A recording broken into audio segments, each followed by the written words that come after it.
जब ये मंदिरों में जाए तब ये पीटते हैं, जब ये इनके साथ में जाकर के किसी भंडारे में जाकर बैठे तो इन्हें नीचे बिठा के खिलाया जाता है, इनका हर जगह अपमान किया जाता है।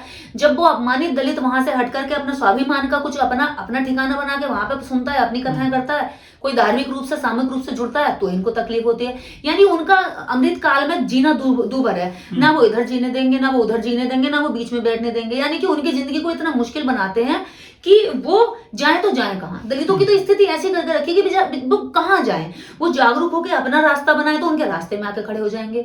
तुम्हारे साथ चलने के लिए तैयार हो, तुम्हारे मंदिरों में जाने को तैयार हो, तो तुम वहां मंदिरों में जाकर उनका शोषण करोगे, मंदिरों में नहीं घुसने दोगे, वहां से मार के पीट के भगा दोगे। तो मुझे ये समझ में नहीं आता कि अमृतकाल चल किसके लिए रहा। यहाँ पे जो एक पूरे देश की आबादी का जो चौथा हिस्सा है वो तो अपने आप को यहाँ हर जगह सताया हुआ महसूस कर रहा है, छला हुआ महसूस कर रहा है। तो अमृतकाल किसके लिए चल रहा है मेरे भाई? यहाँ अमृतकाल केवल उन लोगों के लिए चल रहा है जो अपने डंडे की चोट पर उनको जाकर सता लेते हैं, उनकी भैंस खोल लेते हैं, उनकी जमीन छीन लेते हैं, उनकी बहन बेटियों के साथ बलात्कार करके भी खुले घूम लेते हैं। तो ये अमृतकाल उनके लिए चल रहा है। निर्दया जी, उत्तर प्रदेश के घाटमपुर स्थित एक गाँव में दलितों की कथा में विघन डाल दिया गया। वहां पर ब्राह्मण समाज के लोगों ने फायरिंग करी, तोड़फोड़ करी और कई लोग उसमें गंभीर रूप से घायल हैं। बुद्ध कथा में जो विघन डाला गया है, पूरे मामले को आप किस तरह से देखती हैं? देखिए, ये जो विघटन डालने वाले लोग हैं ये सारे मिश्रा हैं। उसमें से जितने भी नाम है मिश्रा हैं, द्विवेदी हैं और पांडे हैं, इस तरह की जातियां हैं जो ब्राह्मण वर्ग से आती हैं। ये वो लोग हैं जो हमेशा से चाहते हैं कि दलित और ओबीसी लोग इनके कहने के अनुसार चलें। अगर ये नहीं, इनके कहने से नहीं चलेंगे तो ये इन्हें क्या चैन नहीं पड़ता। अब जब जो लोग बुद्ध को जान रहे हैं, पढ़ रहे हैं, समझ रहे हैं, तो क्या इनकी गुलामी छोड़ रहे हैं। और जब गुलामी छोड़ रहे हैं तो इन्हें लग रहा है कि जब गुलाम भाग जाएंगे तो हमारी गुलामी कौन करेगा, हम राजा बन के हम बैठ करके कैसे खाएंगे। इनको जो जातीय जो इनके अंदर खुशी महसूस होती है अपना दास बना करके उन लोगों को अपने इशारों पर नचा करके, वो खुशी महसूस नहीं होगी। इसलिए इन्हें नफरत लगती है कि ये बुद्ध की कथा क्यों कर रहे हैं, ये सारे लोग इकट्ठे होकर के डॉक्टर अम्बेडकर के विचारों का प्रचार प्रसार क्यों कर रहे हैं। देखिए, कथा करवाए दलित, टेंट लगवाए दलित और पूरा खर्चा करे दलित, लेकिन पेट में मरोड़ होती है ब्राह्मणों के। क्यों होती है भाई? खर्चा उनका हो रहा है, तुम्हारे क्यों हो रही है? कुर्सी पर वो बैठ रहे हैं, कथा वो सुन रहे हैं, कथा वो करा रहे हैं, लोग उनके आ रहे हैं, उनके जा रहे हैं, खर्चा उनका हो रहा है, जमीन उनके। तुम कौन हो बीच में जाकर के उनकी कुर्सियों को तोड़ने वाले? तुम कौन हो फायरिंग करने वाले? तुम कौन उन लोगों को नुकसान पहुंचाने वाले? भैया, जगह तुम्हारे यज्ञ हवन में जाकर के ये तुम्हारे वहां पानी नहीं डालते, तुम्हारे यज्ञ में जाकर ये कोई नुकसान नहीं करते। तुम्हारे जो पंडाल लगते हैं, जो तुम जागरण करते हो, कीर्तन करते हो, हवन करते हो, उनमें ये कभी जाकर के तुम्हें नहीं रोकते। तो तुम इनके उसमें जाकर के क्यों रोक टोक करते हो? इसका मतलब ये है कि तुम बुद्ध के विचारों से डरते हो, तुम सच्चाई से डरते हो, और तुम अपने जो झूठ के आधार पर तुमने इन लोगों को गुलाम बना के रखा हुआ है। धर्म की आड़ में जो इनकी तुम गुलाम इनकी शोषण करते हो, वो शोषण खुल रहा है, उस शोषण की परतें खुल रही हैं।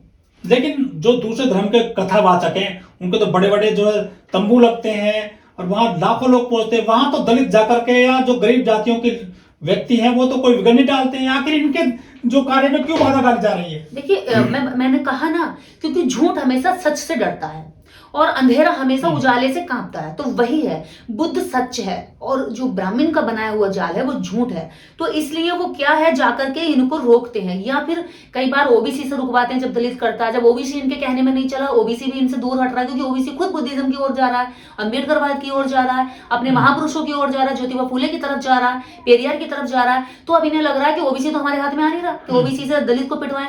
फिर उसके बाद में इन्हें लगा कि क्षत्रिय से हम अपना जो है काम करवाएंगे, यानी कि अपनी बंदूक क्षत्रिय कंधे पर रख के चलाएंगे। अब क्षत्रिय ने भी क्या करा, क्षत्रिय कहता है तुम्हारी लड़ाई मैं क्यों लड़ूं, मैं तो अपनी रोजी की लड़ाई लड़ूंगा, रोजगार की लड़ाई लड़ूंगा, अपने बच्चों की शिक्षा की लड़ाई लड़ूंगा, मैं तुम्हारी नहीं लड़ता।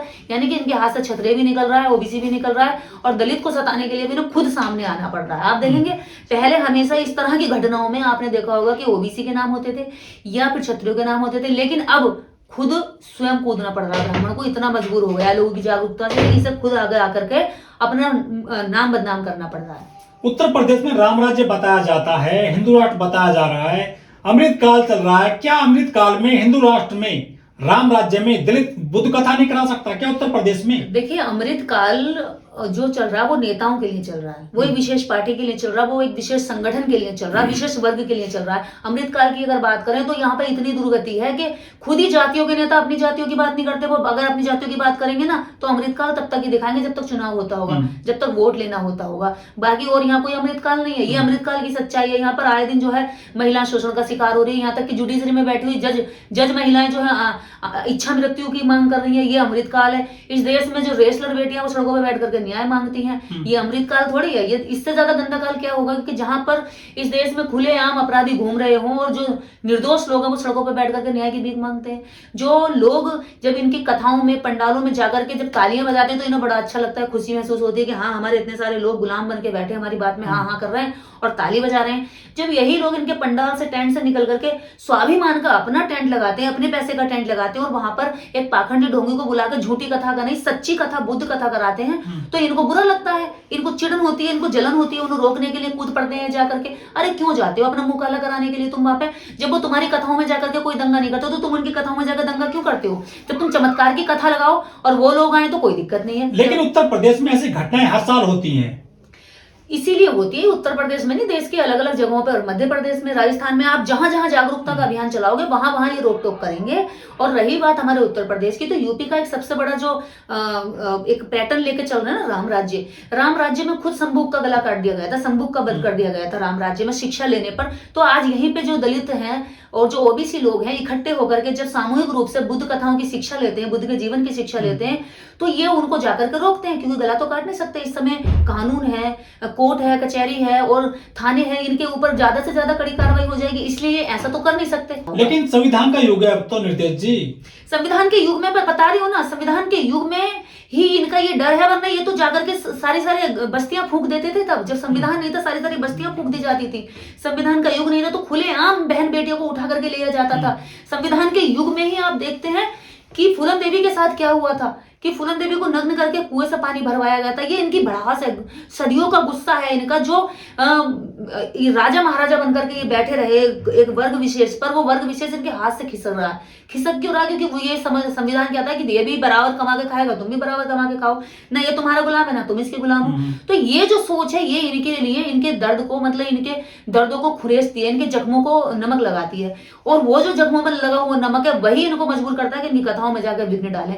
आज ब्राह्मण इतना मजबूर हो गया है कि इसकी बात ना तो ओबीसी सुन रहा, ना इसकी बात क्षत्रिय सुन रहा। ना पहले ये दलितों को पिटवाते थे ओबीसी की लाठी से या क्षत्रियों की तलवार से, लेकिन अब ना तो ओबीसी की लाठी इनके हाथ में आ रही है, ना क्षत्रियों की तलवार इनके हाथ में आ रही है। अब मजबूर ब्राह्मण खुद हो गया है कि यहाँ पर आप देखेंगे एक किन्नर मिश्रा है और बाकी मिश्रा करके ये सारे लोग, 7 लोग नाम दर्ज FIR है, वो 7 ब्राह्मण निकले। वो 7 ब्राह्मण जाकर के कथा में कुर्सियां तोड़ रहे हैं, टेंट उखाड़ रहे हैं, फायरिंग कर रहे हैं, औरतों को खींच रहे हैं, बच्चों को मार रहे हैं। इनकी जहालत तो देखिए। और ये कहते हैं कि हम तो बहुत ऊंचे हैं। अरे ऊंचा बनना है तो अपने ज्ञान से बनो ना, अपनी अच्छाइयों से बनो, ताकि लोग तुम्हारे पास खुद चल के जाएं। अब तुम्हारी इतनी इज्जत गिर गई है कि तुम्हारी इतनी वैल्यू तुमने गिरा ली है कि तुम खुद चल के उनकी कथाओं में जा रहे हो और ऊपर से अपने ऊपर कानूनी कार्रवाई करवा रहे हो। ये जो कानपुर में घटना हुई है, घाटमपुर में, ये बौद्ध धर्म पे प्रहार है या फिर दलितों पे प्रहार है? देखिए, ये उन दलितों पर प्रहार है जो बौद्ध धर्म की ओर जा रहे हैं। क्योंकि जो दलित इनका कहते हैं ना कि जो गांधी का हरिजन बनके इनकी गुलामी कर रहा है, उस दलित से कोई प्रॉब्लम नहीं है। लेकिन जो डॉक्टर अंबेडकर का बहुजन बनकर बुद्धिज्म की ओर चल रहा, तर्क की ओर चल रहा, विज्ञान की ओर चल रहा, लॉजिक से बात कर रहा, लॉजिक की ओर अपने बच्चों को ले जा रहा, एजुकेशन की ओर चल रहा है, उस दलित से इनको बहुत तकलीफ है। क्योंकि वो जो दलित होता है वो इनके थोथे ज्ञान को चुनौती देता है। वो जो दलित होता है वो गूंगा नहीं होता है, वो अपनी जुबान से अपने सवालों को तैयार करता है, वो इनके ज्ञान के सामने इन्हें भारी पड़ता है। तो इसलिए इन्हें बुद्ध धर्म से तब तक नफरत रहेगी जब तक इसके अंदर इनका गुलाम जाकर के जागरूक होता रहेगा। बुद्ध धर्म से तो ये तब से नफरत करते हैं। पुष्यमित्र शुंग ने पूरे देश के अंदर बुद्धों का कत्लेआम कराया, जो सरयू नदी के नाम से जानी जाती थी। नदी का पूरा इतने बौद्धों के सर कलम कराए, बौद्ध भिक्षुओं के सर कलम कराए कि असरफियां देनी, और जो एक दिनार मिनार जो भी उस समय चलता हुआ रुपया था वो उसके इनाम रख दिए गए, एक सर पे इनाम रख दिए गए और इनाम दे करके बौद्ध भिक्षुओं के सर कत्लेआम कर दिए और सारे बौद्धों को काट करके नदियों में फेंक दिया गया। और इतना नदी में सर फेंके गए कि नदी का कलर सफेद से लाल हो गया, तभी उसका नाम सरयू पड़ा। इतने सर के सर दिखाई दे रहे थे, जैसे कोरोना में नदी में लाश दिखाई दे रही थी। वही हाल पुष्यमित्र शुंग ने यहाँ बौद्धों का किया और बौद्धों के इस हाल पर ही उसने यहाँ पर रामराज की स्थापना करी। तो रामराज की जो स्थापना है बौद्धों के कत्लेआम पर है, लेकिन बौद्धों की जो स्थापना है वो किसी के कत्लेआम पर नहीं है। उन्होंने चींटी को भी नहीं मारा। और ये भारत का दुर्भाग्य है कि जो एशिया का इतना बड़ा महाज्ञानी, जो पूरी दुनिया में अपने ज्ञान के नाम से जाना जाता है, जिसके ज्ञान से लोगों ने जीना सीखा, जीवन का सभ्यता सीखी, संयम सीखा, मर्यादा सीखी और सबसे बड़ी बात मानवता सीखी। ये जंगल सभ्यताओं में, जंगली सभ्यताओं का निकला हुआ इंसान एक अच्छा इंसान बना, सभ्य इंसान बना, इसके पीछे बुद्ध का हाथ है। और दुर्भाग्य है कि जो बुद्ध भारत में पैदा हुआ, भारत से निकला, पूरी दुनिया में फैल गया, उसका विचारधारा, उसका दुर्भाग्य है कि भारत के ही लोगों ने उसकी हत्या यहां पर कर दी। हम भारतीयों को गर्व होना चाहिए, प्राउड होना चाहिए कि वो बुद्ध हमारे भारत में जन्मे, जिस बुद्ध को लेकर के, जिस भारत की मिट्टी को नमन करने के लिए विदेशी लोग आते हैं, केवल इसलिए कि यहाँ बुद्ध ने जन्म लिया और बुद्ध ने यहाँ अपने ज्ञान का प्रचार प्रसार शुरुआत करी।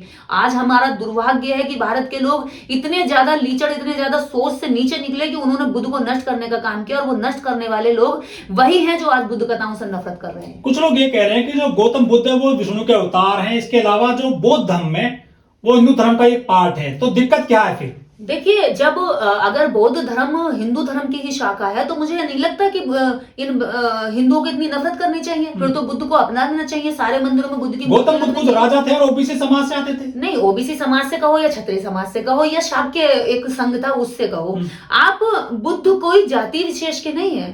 अब मुझे बताइए, चाइना में कौन सा ओबीसी रहता है? थाईलैंड में कौन सा ओबीसी रहता है? बर्मा में, म्यांमार में, श्रीलंका में और दुनिया भर के, कंबोडिया, दुनिया भर के देश, वहां पर कौन सा ओबीसी और क्षत्रिय रहता है? वहां पर कौन से वर्ण व्यवस्था का सिस्टम में नहीं है ना।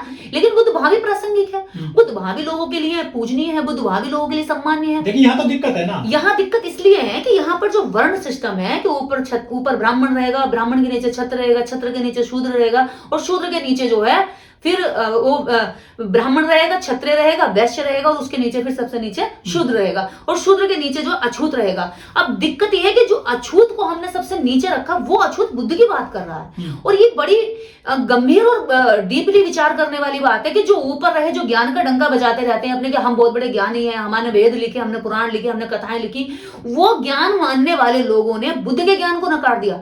लेकिन जो सबसे नीचे रहने वाला तबका, जिसको अछूत कहा गया, जिसको आज दलित कहा जाता है, उस दलित की सोच देखिए, इतना नीचे रखने के बाद भी उसकी सोच कितनी हाइट पर है कि वो बुद्ध को पहचान रहा है, वो बुद्ध की बात कर रहा है, बुद्ध के विचारों का प्रचार प्रसार कर रहा है। बड़ी बात यह है कि वो अपनी कथाएं लगा रहा है छोटे छोटे स्तर पर, जितना उसका खर्चा हो सकता है अपने संसाधनों से। जहां सरकार बुद्ध के नाम पर उन लोगों को 1,000 रुपए का भी अनुदान नहीं दे सकती है, लेकिन वो अपनी जेब का पैसा काट करके खर्चा करके कथाएं करा रहा। लेकिन जो ज्ञान की बात करता, वेदों की बात करता, विज्ञान की बात करता है, वो सत्यानाश कर रहा है कि वो वहां जाकर के कथाएं तोड़ रहा है। ये दिक्कत वाला जो वर्ग है ना, आप देखेंगे कि मीडिया में बैठा हुआ भी ब्राह्मण वर्ग है।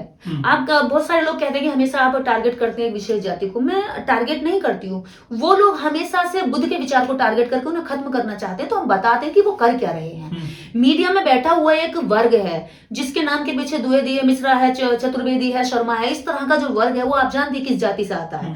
वो हमेशा क्या करता है कि जहां जहां भी वैज्ञानिक दृष्टिकोण पर दलित, ओबीसी या पिछड़ा, या फिर आप ये देखेंगे कि जब क्षत्रिय भी वैज्ञानिक दृष्टिकोण अपनाता है और आगे बढ़ता है तो उसकी भी वो खत्म करा देते हैं। जैसे गोगामणि, राजस्थान का जो करणी सेना का अध्यक्ष, जो पहले जब दलितों के खिलाफ नफरत उगल रहा था तो उसको सुरक्षा दे रहे थे, उसको बढ़ावा दे रहे थे। लेकिन जब उन्होंने डॉक्टर अंबेडकर को पढ़ा, बुद्धिज्म को पढ़ा, जब वो उधर जाने लगा कि हाँ जय भीम होना चाहिए देश के अंदर, और जय भीम, डॉक्टर अंबेडकर ने हमें सारे अधिकार दिए, हमें इस देश के अंदर जो हम पे राज करने वाला, हमें गुलाम नीचे रखने वाला जो वर्ग है उसकी हम गुलामी नहीं करेंगे और हम ना क्षत्रिय धर्म निभाएंगे, तो उसकी हत्या करवा दी। यानी कि जो यहाँ बुद्ध की बात करेगा, जो अंबेडकर की बात करेगा, वो किसी भी जाति विशेष का हो। अभी आप सोचते हैं कि अगर कोई ब्राह्मण अंबेडकर की बात करेगा तो वो उनके लिए आपका तारा हो जाएगा? नहीं, अगर कोई भी ब्राह्मण वर्ग से निकलने वाला व्यक्ति अंबेडकरवाद की बात करेगा, बुद्धिज्म की बात करेगा, तो वो भी नफरत का शिकार होगा। ये मत सोचना। पंडित राहुल संक्रांति है, कितने बड़े बड़े इस देश के अंदर अभी भी आप देखेंगे, और झारखंड के एक और यहाँ पर अभी कई ऐसे लोग हैं जो ब्राह्मण है लेकिन इनकी विचारधारा के साथ मैच नहीं करते, अम्बेडकर राइट हो चुके हैं, तो उनसे नफरत करते हैं, उनके साथ नहीं रहेंगे वो। तो क्या इतिहास में बिल्कुल सही लिखा गया है कि बौद्ध विहार तोड़े गए, बौद्ध मंदिर तोड़े गए, और जो गौतम बुद्ध, बौद्ध धर्म का जो प्रचार प्रसार था उस पर रोक लगाई गई थी? जैसे आज बुद्ध कथाओं में बुद्ध मूर्तियां तोड़ी जा रही हैं, वैसे ही बुद्ध काल में पुष्यमित्र शुंग ने, उसके बाद में जितने राजा इनके बने, उन्होंने बौद्धों के मंदिर तोड़ दिए। जहां जहां तोड़े गए वो तोड़ दिए गए। नालंदा तोड़ दी, तक्षशिला तोड़ दी, और कितने सारे विक्रमशिला तोड़ दी। बहुत सारी जो यूनिवर्सिटियां थी जहां पर बुद्ध धर्म की शिक्षा के साथ साथ पुस्तकालय थे, वो सब जला दिए गए ताकि लोग जागरूक न हो सके, बुद्ध के साहित्य को न पढ़ सके, बुद्ध का साहित्य जला दिया गया। जैसे आज कथाएं तोड़ी जा रही हैं, जैसे आज कथाओं में, पंडालों में आग लगाई जा रही है, लोगों को डराया धमकाया जा रहा, वैसे ही उस समय पर डरा धमका करके, कत्लेआम करके सारी जो कहानी है वो समाप्त करने की कोशिश की। लेकिन कहते हैं ना, सत्य को विचलित किया जा सकता है लेकिन पराजित नहीं किया जा सकता। देर से ही भले सत्य उठकर आता है, और वही आज बुद्ध के साथ हो रहा है। बुद्ध निकल कर आ रहे हैं, कितनी भी धरती के नीचे गाड़ने के बाद हम जमीन खोदते हैं, एशिया की जब हम पूरी एशिया में जहां जहां खुदाई होती है 25-30 फीट खोदने के बाद ही तुरंत बुद्ध हाथ आ जाते हैं। यही कारण है कि यह धरती बुद्ध की है। यहाँ पुष्यमित्र, शुंग और मनु के जो कपूत हैं वो कोशिश करते हैं कि बुद्ध को दबाया जाए, छला जाए, या फिर उसका ब्राह्मणीकरण किया जाए। लेकिन जो ऐसी घटनाएं हो रही हैं, ये जानलेवा हमले किए जा रहे हैं गरीबों पर, दलितों पर, इससे क्या वो लोग डरेंगे या फिर आगे चलेगा पूरा काम? नहीं, ये तो बहुत अच्छा हो रहा, मैं इसको अच्छा मानती हूँ। क्योंकि जब पहले ब्राह्मण क्रिया में होता था और हम किसी प्रतिक्रिया में नहीं होते थे, इस देश के दबे दलन कुचल करने वाले लोग। लेकिन आज पासा पलट गया संविधान के बाद। कैसे? इस समय क्रिया कौन कर रहा है? क्रिया कर रहा दलित वर्ग। कैसे करता है वो क्रिया? जय भीम बोलता है, नमो बुद्धाय बोलता है, उसके विचारों का प्रचार प्रसार करता है, टेंट लगाता है, मंच लगाता है, अपने भाषण देता है। जिसको बोलने का अधिकार नहीं था आज वो मंच लगा के भाषण देता है। जिस औरत को जूती में रखने का अधिकार नहीं था आज वो औरत बुद्ध के मंच पे बैठ करके बुद्ध कथा करती है, गाना गाती है, मेरे जैसी महिला स्पीच करती है। जो बहुजन कलाकार उनको धमकियां दी जा रही है कि आप कैसे गाने क्यों गाते हैं। कोई नहीं डरने वाला। जो अभी इनको ये पता नहीं है, जो अम्बेडकरवाद की विचारधारा को एक्सेप्ट कर लेता है ना, वो किसी चीज से डरता ही नहीं है। मुझे नहीं लगता कि कोई भी विशाल गाजीपुरिया को धमकी दी गई थी मारने की, वो नहीं डरा। कितने सारे सिंगर है उनको धमकी गई, हमारे ऊपर कितने सारे मुकदमे चल रहे हैं कि हम डरे? अरे ढोंगी गीदड़ भक्तियों से कौन डरता है? बुद्ध नहीं डरे इनसे, बाबा साहब नहीं डरे इनसे। बाबा साहब डॉक्टर अंबेडकर ने लखनऊ के एक भाषण में यहां तक कह दिया था कि अगर SC OBC एकजुट हो जाएं तो पंडित बल्लभ पंत जैसे ब्राह्मण, एक चितपावन ब्राह्मण तुम्हारे जूतों के जो फीते हैं उसे बांधने में गर्व महसूस करेंगे। बाबा साहब डॉक्टर अंबेडकर नहीं डरे इनसे, तो बाबा साहब डॉक्टर अंबेडकर हैं, यहाँ कैसे डर जाएंगे? आज हम भी नहीं डरने वाले हैं, और ना ही ये दलित डरने। जहां जहां आप डराने का जितना ज्यादा प्रेशर डालोगे वो इतना तेजी से उठ करके बुद्ध के विचारों को अपनाएंगे और बाबा साहब के रास्ते पर चलकर तुम्हें सबक सिखाएंगे। क्योंकि तुम्हारे दास नहीं है, ये संविधान का राज है, मनु का राज नहीं है।